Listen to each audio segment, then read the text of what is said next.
going to be the hardest person somebody ever tries to kill. You might have me outnumbered. You might have the high ground. You might have been sitting here picking the what you're going to try to kill me with, how you're going to kill me, who is going to kill me, when you're going to kill me, why you're going to kill me. You might have picked all 5 of those 5 W's. I don't care. I will be the hardest bastard you ever try to kill. Hard to kill mode activated. That came from just like building that tool for the ranch. It came from a forging process of pain and suffering. F you and all of your friends. You're not gonna kill me today, because I've done the work and I've done the preparation, and I'm gonna find the next thing. I'm gonna live to the next moment. I'm gonna move to the next piece of cover. There was a moment where I was sitting there behind my empty sniper rifle, looking over the battlefield to try to find a gun on the ground so I could run and pick it up so I'd have bullets. That's the will. That's the will to fight. And if somebody ran on top of me, they would have died being beat to death with this big metal club that was my sniper rifle that has no bullets. You know, it didn't matter. We're drilling to stay alive. We're drilling for that time that we have to fight for our life.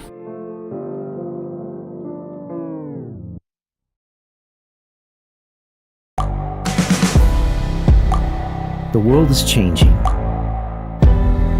Inspiration is everywhere. It has never been so easy to connect, share, and bring people together. We're learning from others and finding the best in ourselves.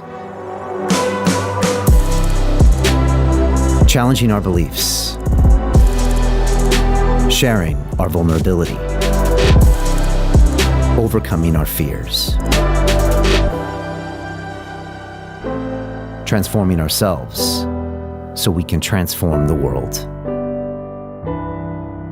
How far can we go? This is London Real. I am Brian Rose. My guest today is...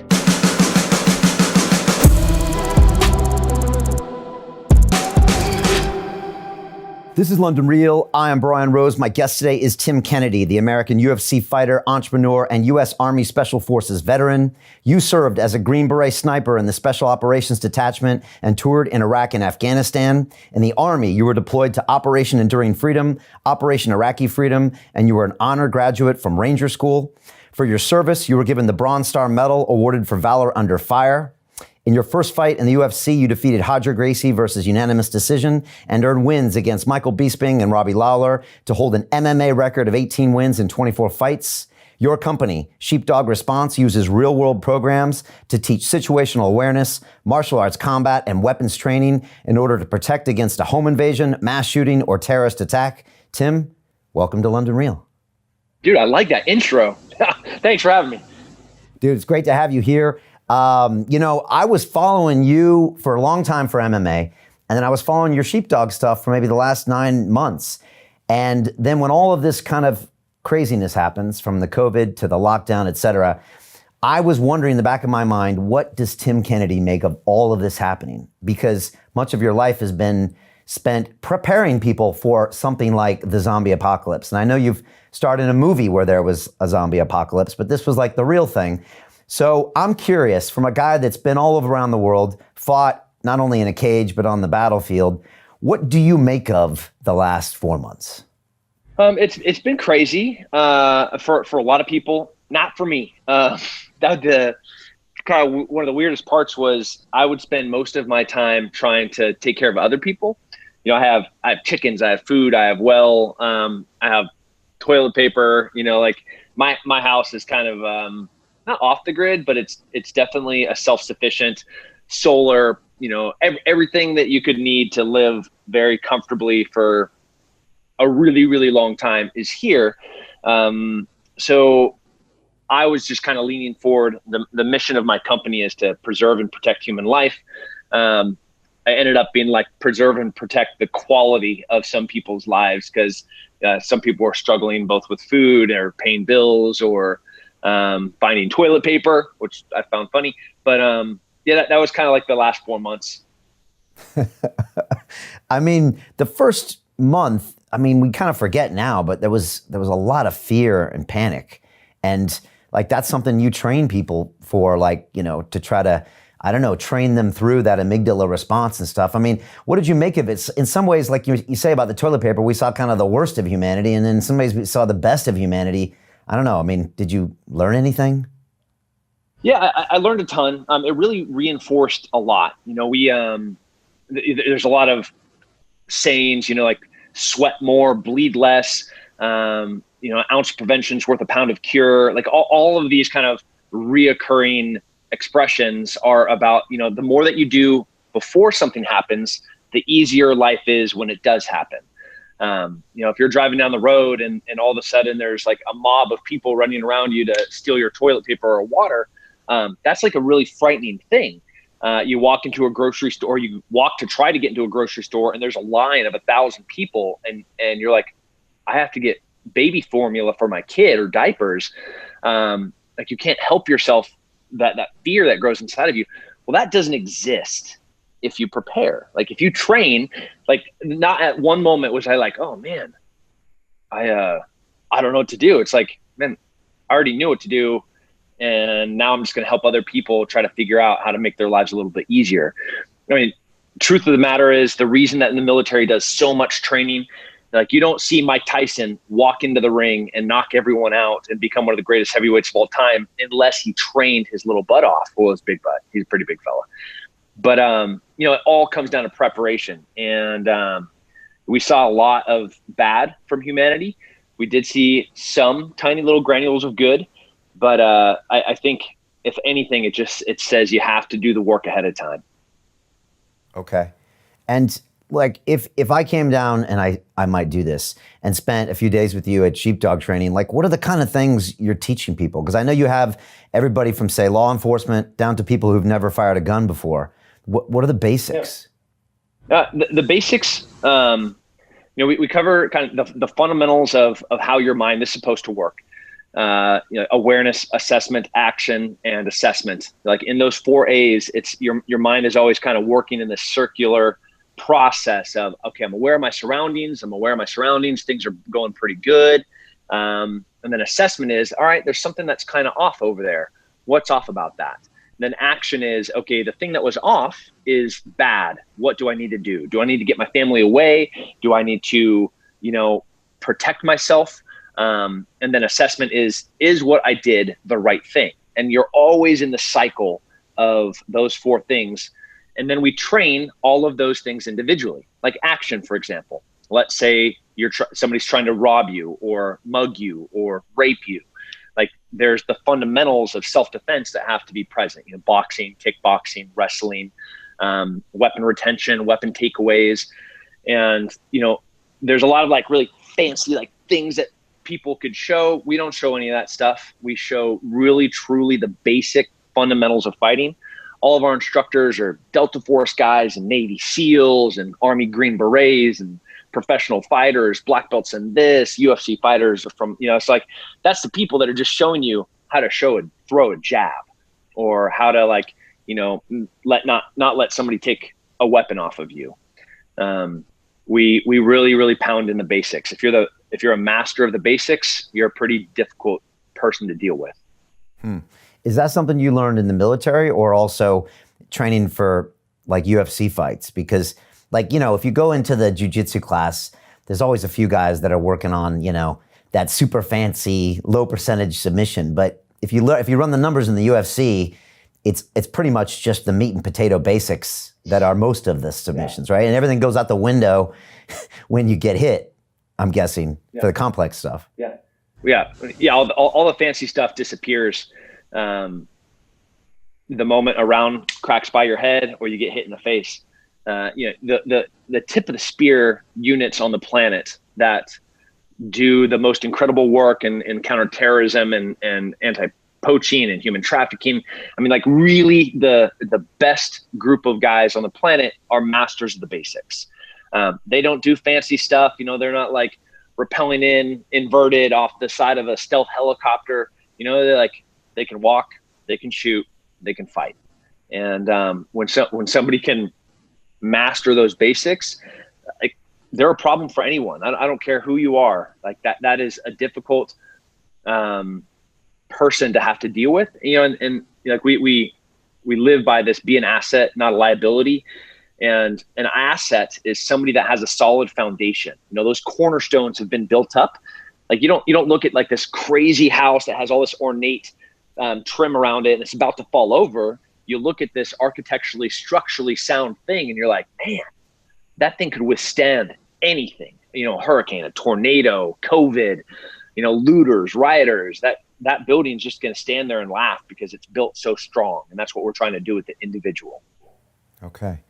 One thing I kind of noticed in the past few months is I call it kind of like the weaponization of fear. It's like almost like they got everyone so scared that now we can't really be rational. You can't really assess the situation. And now you're kind of just, you're in this fear state, kind of doing whatever they kind of tell you to do. I mean, first of all, do you see that? And second of all, is that because people aren't conditioned and comfortable in all sorts of uncomfortable situations to look at this and say, okay, all right, there's no toilet paper, that'll be okay. And if this happens, that'll be okay. And if they riot, I know I'll be okay. I mean, do you think the training would have calmed more people down? Yeah, for sure. That's a very perceptive observation, Brian. The fear is a horrible place to do anything out of. To make decisions for your family, to try and to provide for them, to try to vote. Like anything done out of fear is usually not going to be a very rational thing. And whether it's, like I'm not going down conspiracy theory, whether it's orchestrated, whether it's like specifically planned, whether it was part of, an attack by, I don't care. Know that fear is bad. And the only way that you can overcome fear, everyone has fear. Like the bravest Medal of Honor recipient, heroes from World War II, like people that fought for the Allies, every single one of them had fear.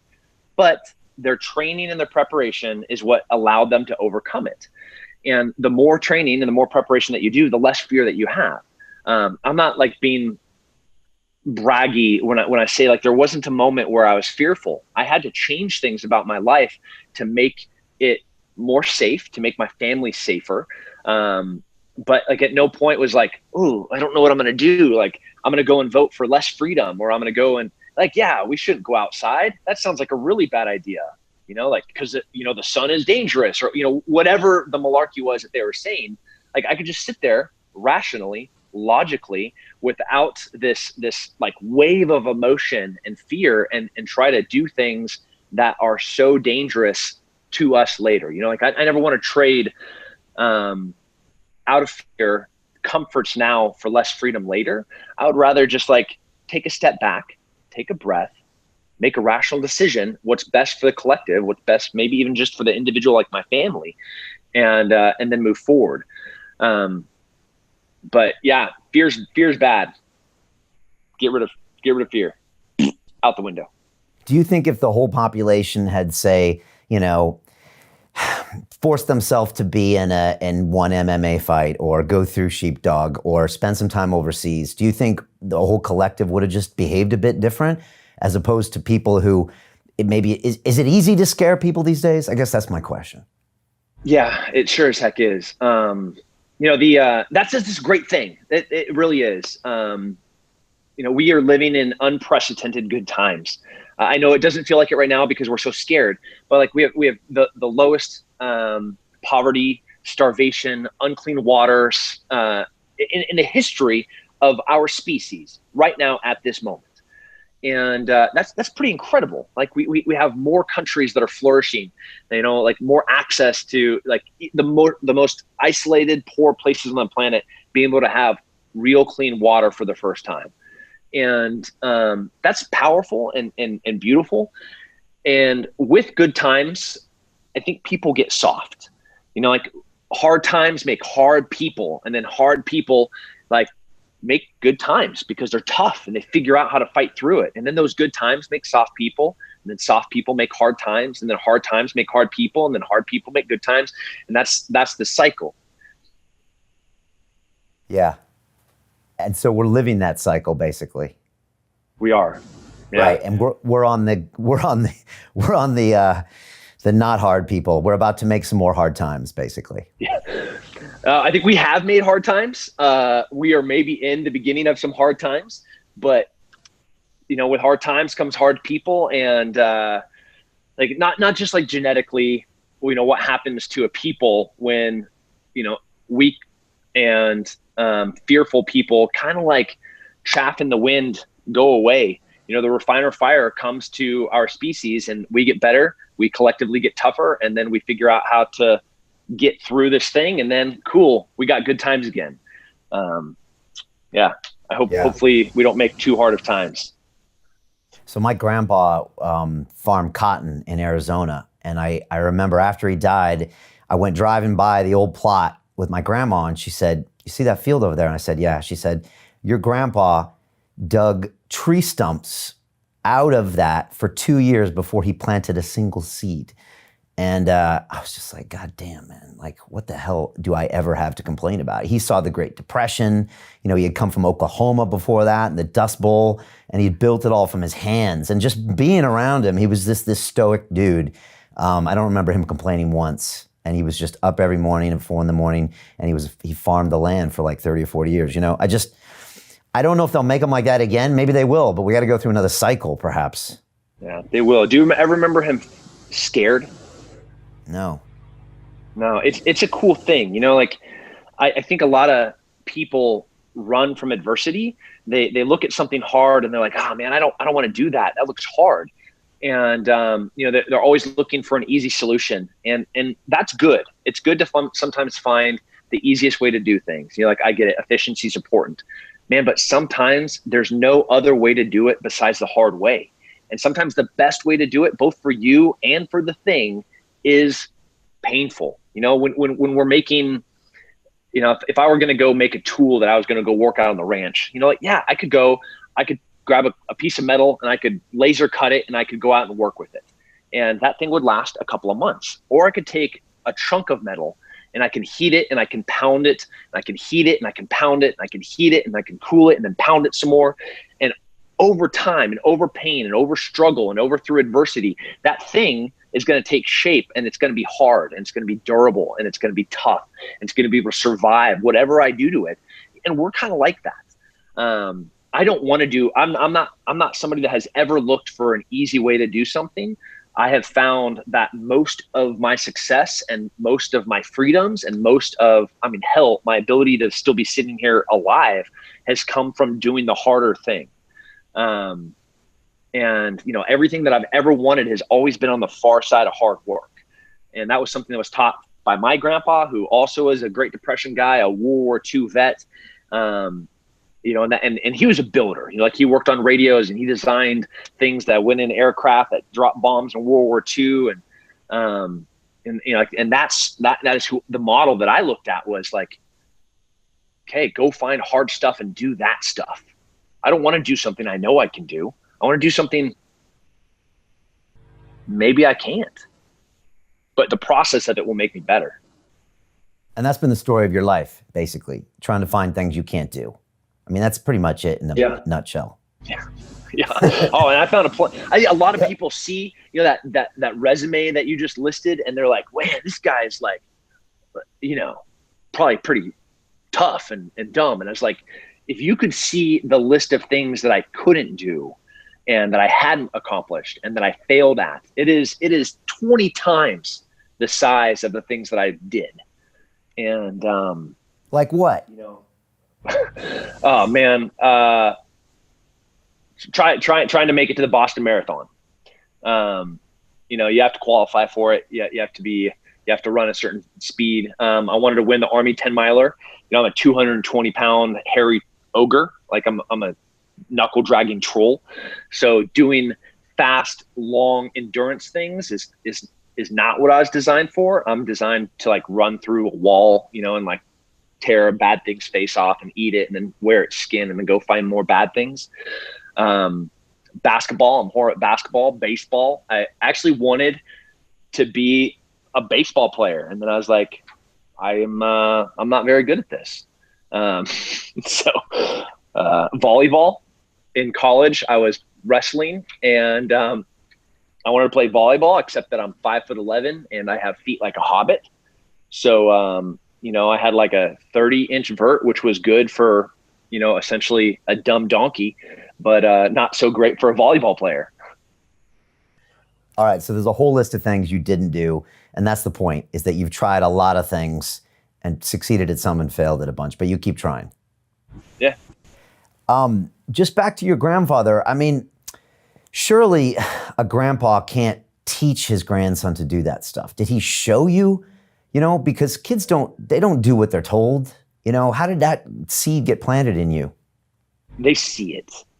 Kids are, especially kids nowadays, they are so wicked smart. They're smarter than, watching my 5-year-old do things that would have taken me 10 years to figure out. He's like, oh, I'm just going to take this battery out and I'm going to put in this new SIM card. Oh, I have to format this card. He's 5.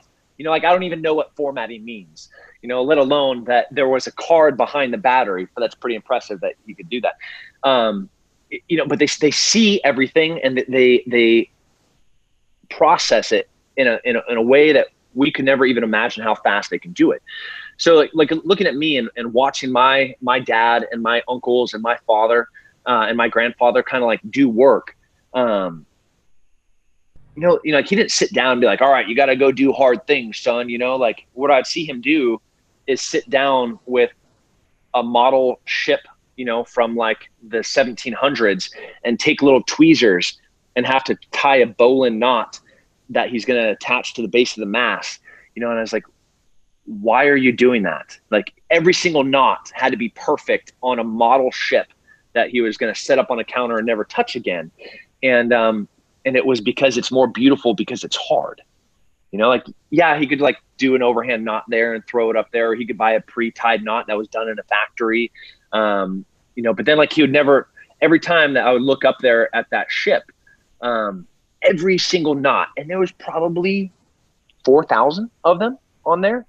And every single piece of wood on that mast and every single bit of, like the finely cut and finely sanded and perfectly stained wood that was on the hole, he did, and like just that little tiny thing just resonated hard work and the sole focus of being able to accomplish a thing. And that is just an example of a toy, literally a model toy of what he would do in his real life, and how he would, fix the washing machine, or what he would, if we were going to the beach to play, it wasn't, okay, I'm going to pull out my phone now, you kids don't drown, is absolute complete interaction. Hey, let me show you how to get an octopus. This is a sea urchin. That is a sea anemone. Oh, you want to find a sand crab?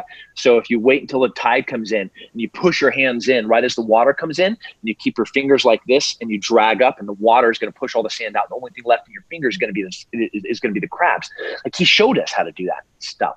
And so like every single moment we were living it, seeing it, and doing it. And that was like the process. Ironically, it's the same way that the military does it. Like I'd watch somebody do it, then I would do it, and then you would have to do it until you mastered it. Sometimes they made those things not very fun in the process, but ultimately the approach was still the same, and that walk, crawl, run when you're learning something. You've talked about it before when you go into the special forces, that once you make it in there, they kind of spend the next 6 to 12 months like almost grinding the ego out of you in order to kind of build you back up. Yeah. Can you describe that process? I mean, are you not the same guy that went in? No. I mean, there's this long, arduous process that they call selection. And, the Navy SEALs have buds, like they have Hell Week, and you lose a lot of guys during that. But that's not really where we lose the most amount of guys. In every single phase of training over the course of 2.5 years, there's 13 of you that go into this phase of training. And every single phase, you get to vote 1 through 13. And number 13 guy, he walks. He's gone. It's called peer evaluations.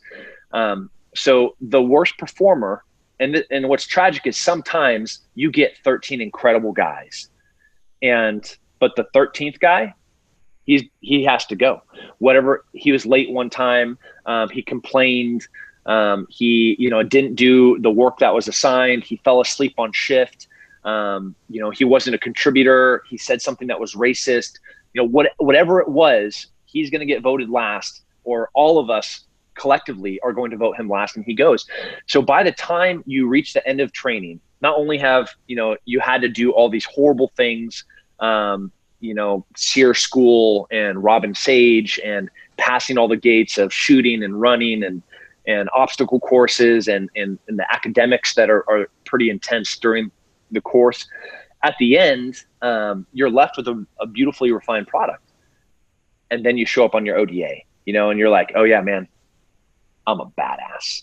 Like, look, I've made it through all of this, like I'm a collegiate athlete. I was a professional fighter. I'm a competitive shooter. I just finished 2.5 years of training. And now I'm on a special forces ODA. I'm on the A team. And you walk through the door and they're like, okay, so go ahead and get all your bags and go back outside. And you can just wait outside until we come out to get you. You might be out there 3 days. They don't need you, They don't need you until you're not wanted or needed, until you can provide an asset to that team. And that's a hard thing it's a hard place to come out of. You got a funny smile on your face when you talk about that. Kind of like you're remembering good things, but also hard things about that. Yeah, but like the hard things, I know memories you romanticize, like even the hard stuff, and at the moment you're like, man, this is horrible. Like this is hard. Like, I don't want to be treated like a piece of crap. Like I want them to realize like how much I bring to this team. Like that's at the moment, but then that smile is, now 15 years later, remembering what that pain brought in, you call it hazing or just a tough brotherly process, whatever it is. Ultimately, when I got to that team, and knowing I was never good enough and knowing I always wanted to figure out another way to help the guy next to me, it was never about me. And I made it about me for a while. I wanted to be the best. I wanted to be the fastest. I wanted them to know it. But then, by year 3 or 4 of them still just kicking your dick in, you kind of realize that it has nothing to do with you. It only matters what you can do to the guy to your left and right. Wow. So they really instill that team spirit. And by doing so, they break the ego down. And that's what you want, I guess. That is what you want. Yeah. Okay. Just back to fear really quick. I mean, can you remember a time where you were scared, either in combat or in the UFC, and how you dealt with it? I mean, you hear like Cowboy Cerrone said, every time he walks down, he's like, what the hell am I doing this for? I've talked to a bunch of fighters that, 10 minutes before, they're scared before they go in there. Yeah. Do you remember those times for you, and do you remember how you processed it? Yeah. I've been fortunate and unfortunate in the sense that I have always been in a world that was inherently dangerous. And, growing up with a father that was, in very special counter narcotics units, going and stealing planefuls of cocaine from Pablo Escobar. Like my dad did that. Walking in to bring him and his friends coffee in the middle of the night, and they're all sitting around a pallet of cocaine, however many hundreds of kilos that is, sitting there with MP5s as they're sipping on coffee. Like I'm joking, but not joking, as they're like, can you go grab us some donuts? It's like, of course I can, it's pretty cool. But I thought for sure there were times that I was going to die. I remember getting blown up in Afghanistan, the car in front of me disappearing, landing on my hood and blood and whatever else was in there on top of the windshield, backing up, and having to run down there and try to grab bodies from underneath that vehicle, and having got Taliban run from tree lines that were 10 feet away. And I have this like long sniper rifle, and and I have a half a body in my other hand, completely tactically ineffective. And like, for sure, I'm about to die in the next second. And then my buddy Mike, sitting on top of an M2 50 cal machine gun, making those guys that are 10 feet from me just turn into vapor. And but I remember like feeling the overpressure of that 50 cal round fly through the air at 2,000 feet per second. And like, it felt like I was getting hit by Chuck Liddell. That's just the overpressure of the bullet flying past my head. And that was the beginning of a 3-day gunfight where, that first night we were swarmed by 400 something Taliban. There were 12 special forces guys. Those nightmares are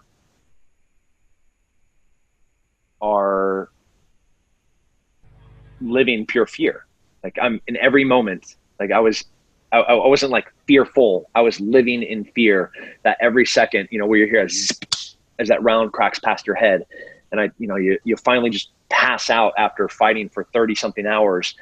And you wake up, and as if you were like a gopher, I dug into the ground a couple of inches, and I woke up and I was like, there was like 2 or 3 inches of dirt on top of me. I literally burrowed into the ground, and I get out and I look down, and I'm covered in another man's intestines and blood, and probably some of my own throw up and crap. Cause I had overpressure sickness from getting blown up. And it's like, I don't even know whose poop and blood was whose at this point. And like, now I'm day 2 of a 3-day gunfight. Yeah, I was scared, Brian. I was like, I'm going to die, but I'm not going to quit. And that was because of the training they gave you.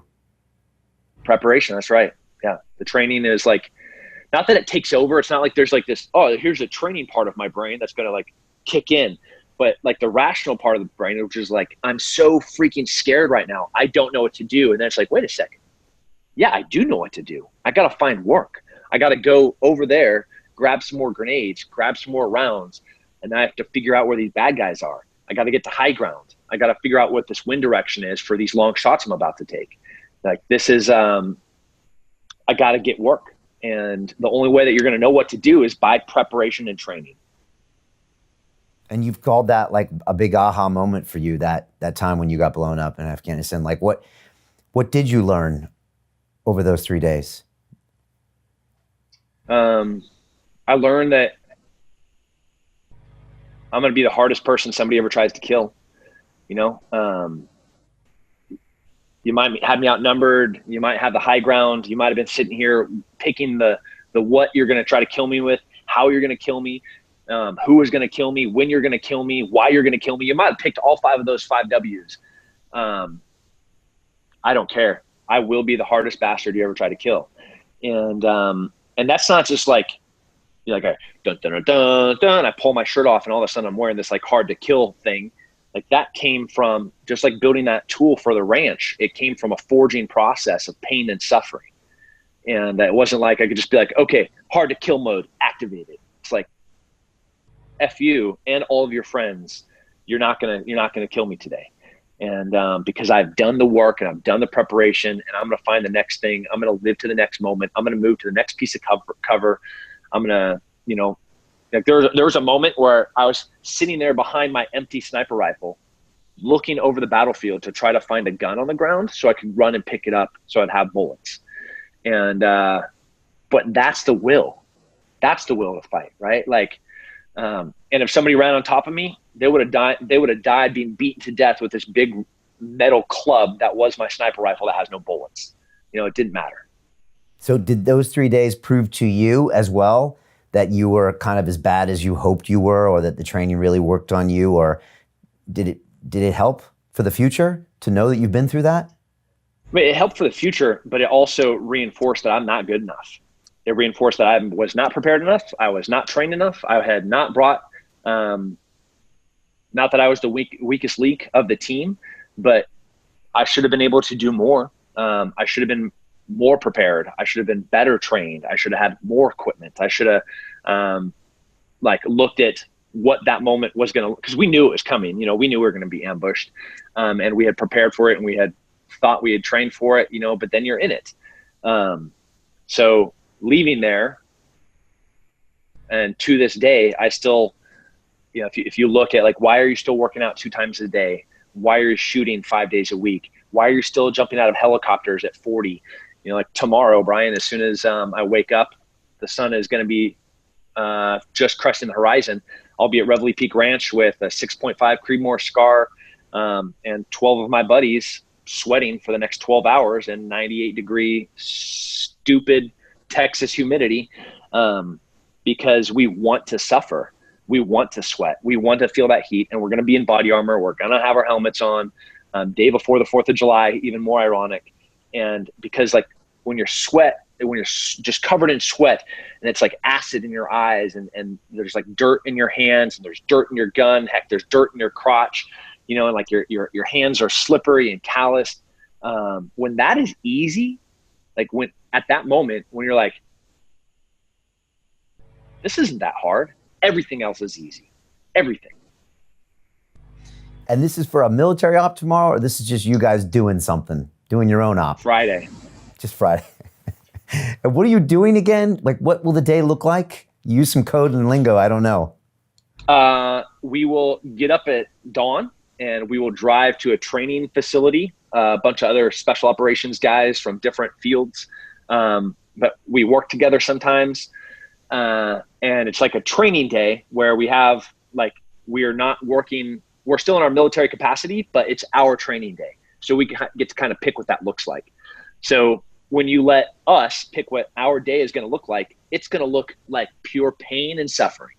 You're like, I think a rational person would like, wait a second, you are by choice making your day start at 6 a.m. and finish at 11 p.m. You're going to be in a body armor for what is going to be about 16 hours with all of your gear, with all of your ammo. And the whole entire time you're going to be running from different positions, shooting things. You're packing in all your own water. You're packing in all of your own food.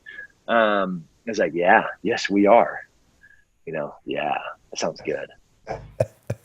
And that's why I see you posting pictures on your Instagram in pools of sweat as you knock out some CrossFit WOD, like to the 10th power or something. That's not just you preparing for these operations. That's just you preparing, just being you for life. Yeah. Just for life, you know?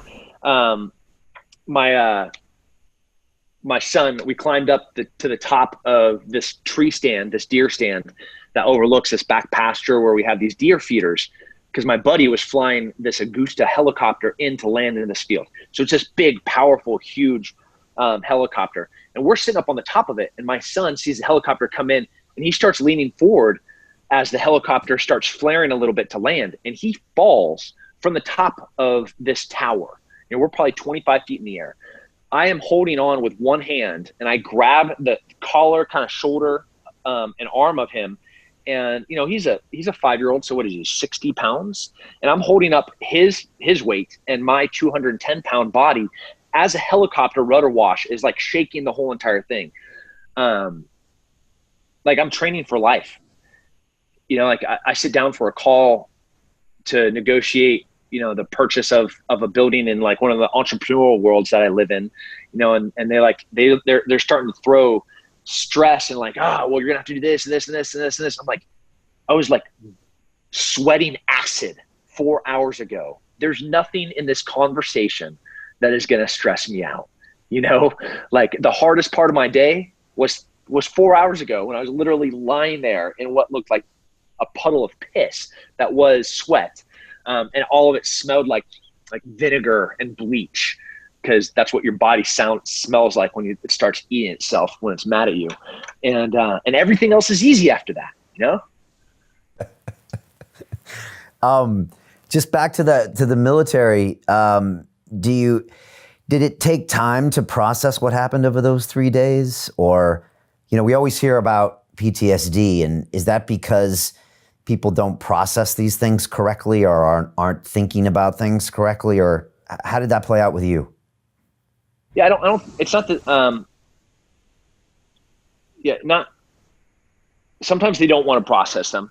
Sometimes they don't address them. And sometimes they don't have the ability to process them. Not that I'm like a high functioning human, you know, but like I have good friends and I have good relationships and I have good healthy habits. You know, like I don't drink.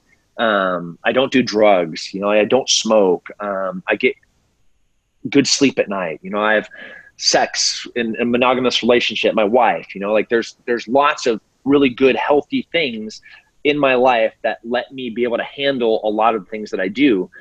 And then growing up in a house where, you know, my dad would come home and, you know, he's like, I went to a meth lab today and they thought they were putting the baby in the crib and they put it in the microwave. And that's where I found the baby. It's been there for 3 days.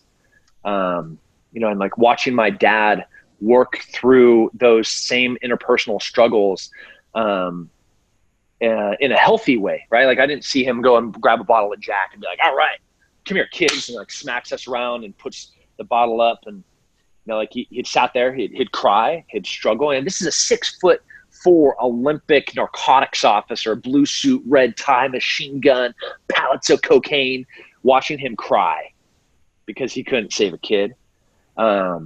Like that's the formation. When we talk about like the foundation of a human, like that was my foundation, the building blocks and stones of my grandpa and my uncle and my dad, where, I'm not going to not say I struggle with memories of what happened during that time. Horrible things happen. War is horrible. Moments that I regret, but nothing heals regret and pain like sweat and work. And I think, again, the easy solution that people, oh man, I have these memories, I'm having these nightmares. Like I can just pick up that bottle right there and I can drink them away. Like, yeah, that's the easy solution. How's that going to work for you in 2 years from now? The Vietnam vets coming back and, they're sitting there on methadone or heroin addiction because that's like just what they prescribe them because it was easy. It's like, oh, you're having trouble sleeping and you're having these tough memories. Here, take this. Like, that's not the right answer.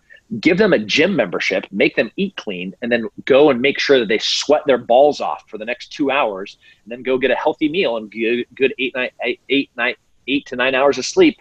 They're going to be a pretty better person tomorrow, and a little bit of healing time. And then after that, all those positive hormones are flowing. Sit down with them and be like, all right, talk to me about what happened.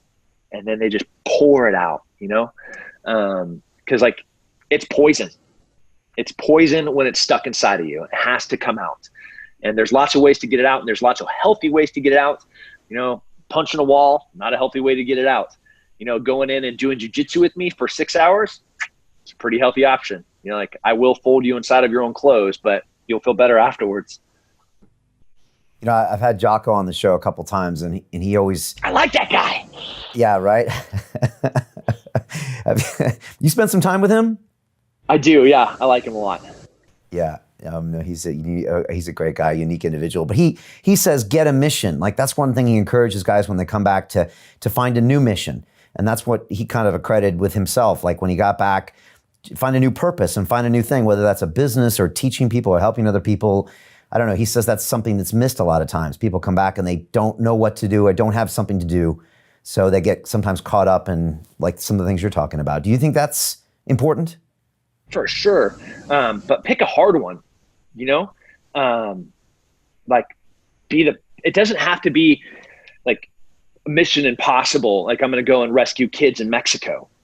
I think the stigma of that, go get a mission is you try to Hollywood it or you try to like over romanticize it, like be a good father, be a good employee. Do you know how hard that is nowadays? Like raising teenage daughters, like what does that mean? Does that mean that I'm like monitoring every single text message that they send, that like I'm downloading every picture that goes out and comes in, am I forcing them to work out with me? Am I cooking them breakfast every single day? Does that mean they have to come in at 9 p.m.? Like, I don't know what all that means, but I'm going to do my best to be the best version of it that I possibly can. And I know it's really freaking hard. Like it doesn't have to be this glorious James Bond moment of what my mission is. Like it might just be like, be the best UPS driver you can be, get promoted, try to employ more veterans. If you're going to start, you're going to go down the entrepreneurial track, like understand how much struggle there's going to be there, but like now I'm in a position where I'm like, I'm hiring what is like, I don't even know like how many veterans we have working for us now. Like, but I'm about to get another one. It's awesome. What are your other memories? Like if you had to think of two other ones from the service, and was it hard to leave? I know you went back, but to leave, before you went back. I remember, so we were in Iraq, and we were after this guy named Zarqawi, who, like, in the world. To continue watching the rest of the episode for free, visit our website londonreal.tv or click the link in the description below.